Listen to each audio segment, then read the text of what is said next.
In today's video, I am going to show you how to easily download Instagram videos and Reels.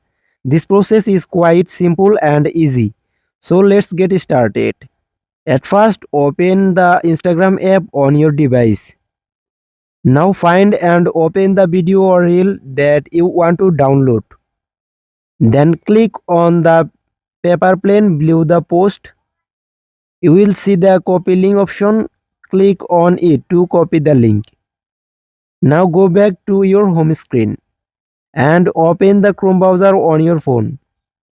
In the browser, search for Instagram video download and click on the first website that appears.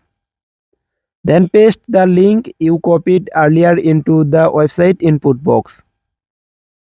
Now tap on the download button, then select download video. That's it, your video will start downloading. Once the download is complete, you will find the video in your phone gallery. Thanks for watching. If this video was helpful, please like, comment and subscribe for more tips.